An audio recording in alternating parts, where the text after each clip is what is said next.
Seveda, vedno začnemo z zdravilom, ki se imenuje Aconitum. Je nekako ta prvo po abecedi, je zelo intenzivno in je eden glavnih zdravil v homeopatiji. In tukaj imamo že prvi PowerPoint slide, za katerega vas bom pobaral, da tam, kjer je ena velika, dolga ravna črta, vi poveste meni, kaj bi moralo tam pisati. Tukaj imamo vzrok in vzrok, da se razvije klinična slika akonituma, je neko posebno izpostavljanje nekakšnemu zraku in vi mi povejte, kakšnemu. Hladno.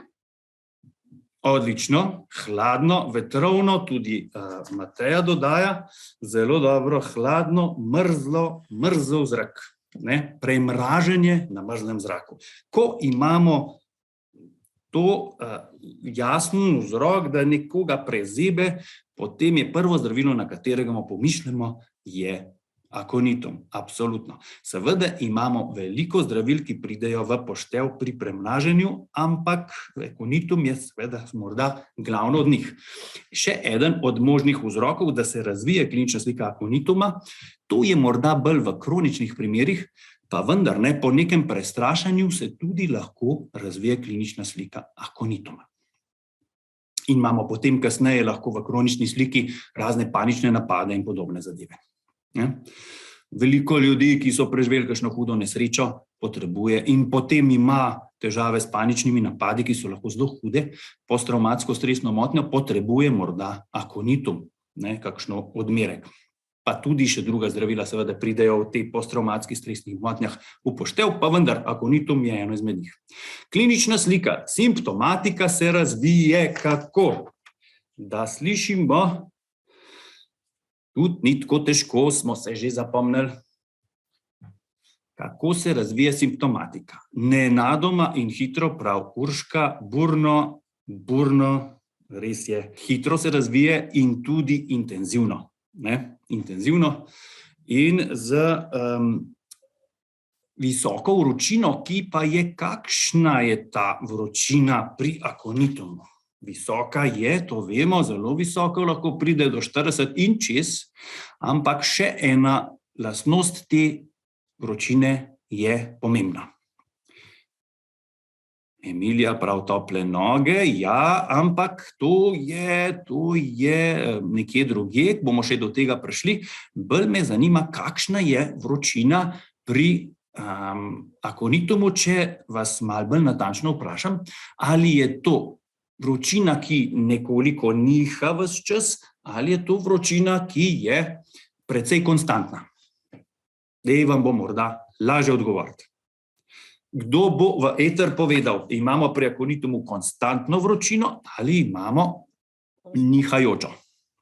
Konstantno. Konstantna, odlično. Kdo je to povedal? Jaz, Mirjana. Mirjana, bravo, Mirjana, res je, konstantna vročina, hvala lepa, Mirjana, kar ugasnite nazaj mikrofon, prosim, takole, in imamo naprej, se pravi, imamo visoko konstantno vročino, imamo žejo, če je taka tipična klinična slika, se spomnite, rekli smo v predavanjih šole homeopatije, da je akonitum malo tak moški princip. Se pravi, veliko stvari lahko na moški princip obesimo. Eno je, da imamo konstantnost, vročino, tako močno ponavadi, in pa žejo. In sicer po hladnem je zelo tipična za akonitum. Kot tudi za fosfora. Se spomnite, želja po hladnih tekočinah, velikih količinah, fosfor, to je glavno zdravilo. Poleg recimo še veratruma, pa še kakšnega drugega, recimo natrium muriaticum, pa sulfur, imate to. In potenje je običajno prisotno. Moški se tudi potijo ponavadi več, kot pa recimo ženske, ker smo rekli, da je pa princip, ki velja bolj za beladono.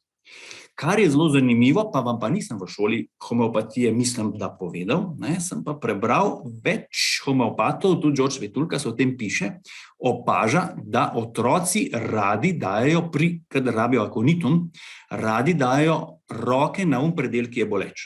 Ne, če jih boli trebuh, se prijemajo za trebuh, če jih bolijo ušesa, se prijemajo za uhle, če jih boli v grlo, se držijo za vrat in tako naprej.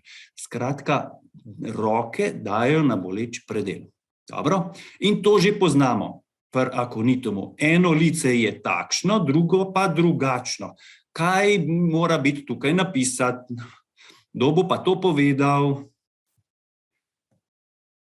Ni tako težko, se spomnite, eno lice je pri beladoni, se spomnite, smo rekli rdečina lic, obe sta zelo rdeči, pri akonitumu je pa velikokrat makoliko drugače, se kdo spomne? Evo, super, Alenka ve, Urška tudi. Ja, eno lice je ne samo hladno, ampak je hladno in pa bledo, in drugo lice je ponavadi rdeče in vroče. Ne? Tako. Za mentalno stanje, se pravi tisto, kadar imamo v glavi tipično akonitum sceno, pa veljata dve glavni stvari. Ne? Vidite tukaj naprej, panika, otroci sprašujejo, a bom kar umrl, ne? Imajo res občutek, da je hudo in da tega ne bodo preživeli. In sprašujejo, a bom umrl, a bom jutri še živ, pa prav, ali pa drugo, jutri ne bom več živ, danes večer bom umrl, kakšnega slišiš, tazga zelo prestrašenega. Se pravi, kakšno je mentalno stanje tisto tipično za akonitum. Kdo ve? Silvija že piše, odlično, še kdo? Še kdo? Dobro, Silvija in Mateja sta nam vsem odgovorila. Nemir in pa strah. Ja. Strah jih je zelo in zaradi tega so nemirni. In Špela ugotavlja, ja, lahko so tudi panične motnje. Ne, tako, če je tipična mentalno-emocionalna slika, so lahko zelo, zelo prestrašeni ti ljudje. Se pravi, pri akonitumu imamo v osnovi vzdraženo živčno pa kardiovaskularni sistem. Pri beladoni imamo pretežno kardiovaskularni sistem in pri kamomili, ki se bomo še učili kasneje danes, pa pretežno živčni sistem. Pri akonitumu sta oba sistema prevzdražena. In mava, poglejte, kaj vse imamo. Palpitacije, to pomeni močno in lahko neredno, lahko tudi zelo hitro, skratka, utripanje srca, pospešeno, intenzivno, ne, vzdraži se cirkulacija.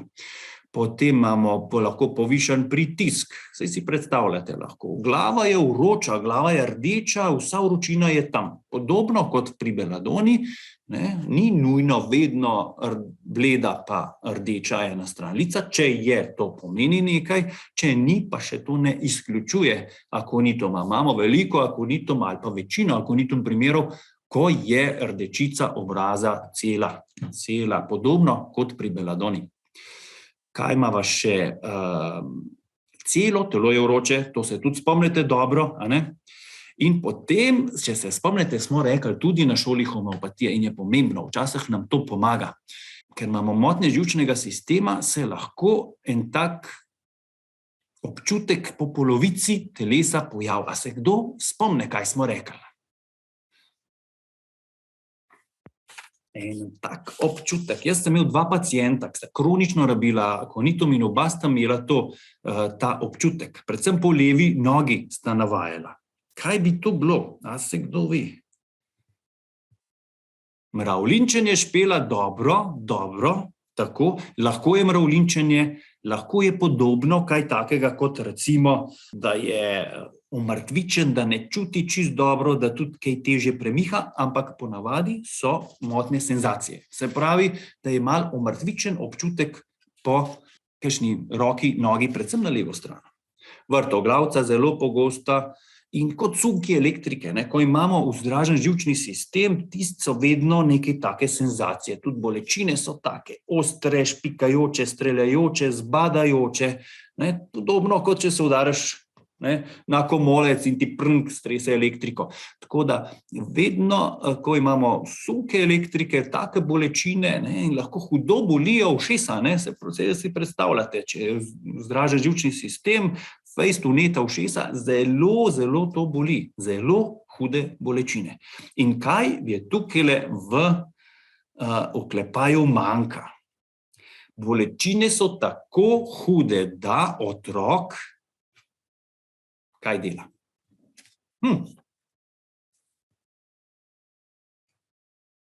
A kdo ve? Zaspi, Silvija, prav? Ne, zaspi ne, Silvija, ker ob hudih bolečinah zaspijo oni, ki potrebujejo opium, homeopatski, za zdravilo. Za akonitum je pa zelo značilno, da kričijo. Otrok kriči od bolečine, se zbudi in kriči in ga težko pomiriš. To je tipična akonitum slika.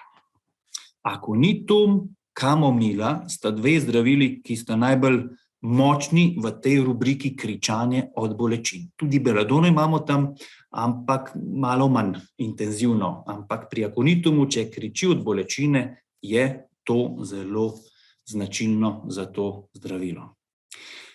Malo starejši otroci vedo povedati, da imajo včasih v ušesih občutek, kot bila ena kapljica vode, ne, ob teh vnetjih. Pa seveda starejši ljudje. Modalitete so vedno stvar, ki nam zelo pomaga. Seveda niso vse prisotne običajno pri zdravilih, takrat, ko jih iščemo, ampak ko posumimo, da morda tale otrok pa za tale otitis potrebuje akonitum, je dobro preveriti modaliteto. Več jih dobimo po terenih, bolj gotovi smo lahko v predpis. Ja? Se pravi, modaliteta je vse, kar logično, ne, kar je sprožilo stanje akonituma, lahko tudi poslabša stanje. Se pravi, vsi strahovi, ves hlad, vsak preprih, vsako premikanje in premraženje poslabša zadevo. Premikanje logično, ker je tukaj vnetje in če se to trese premika, je ponavadi samo slabše. Otroci, če imajo pretežno na eni strani, otitisi so lahko pretežno na levi, pretežno na desni ali pa na obeh. Redko so čisto izključno samo na eni strani. Ponavadi so pretežno na eni, pa na drugi tudi malo. Včasih so pa kar oba ušesa vneta. Ne? In če leži na boleči strani, če boli desno uho, pa leži z desnim ušesom dol, ga to moti. Ne? Tam imamo cirkulacijo, vzdraženost, preveč pride še težnost, pritisne dol in se to ojača, to vnetje. Podobno je pri beladoni, če se boste spomnili, in tudi polka, jo bomo se v njej učili. Se pravi, pri beladoni zelo značilno, da in akonitumu bolečine ne more ležati na uni strani. Jo mora imeti gor tisto stran, ki boli. Se uleže na nasprotni bok. Dobro, kdaj imamo tipično poslabšanje za akonituma? Čas. To smo se tudi učili lani in ga je dobro vedeti. Kašlje, laringitisi so takrat slabše, bolečine v ušesih so takrat slabši, celotno stanje je takrat slabši. Okoli polnoči, pravita Nuša in Špela. Po noči, okoli polnoči, dobro, po noči zagotovo. Je pa tako običajno, da je pri večini takih težav po noč zmerom slabše. Tako da okoli polnoči je dober odgovor, ampak dajmo še bolj natančnega. Če vas vprašam, ali okoli polnoči bolj pomeni bolj pred polnočjo ali bolj po polnoči, kaj bi rekli?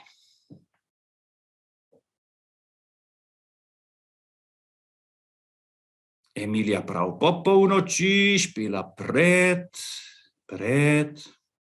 Imamo še kakšno mnenje, kar pogumno. Vidim, da marsikdo pridno piše, marsikdo pa nič kaj dosti ne piše. Dajte še vi, ki sej, da veste, ni treba, da imate prav. Danes to ni preverjanje in izpit in spraševanje, ampak je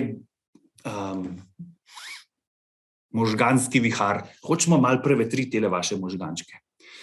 Dobro, Alenka pravi, ob 23 uri, kmalu, ko začne pred. Dobro, večinoma ste prav odgovorili.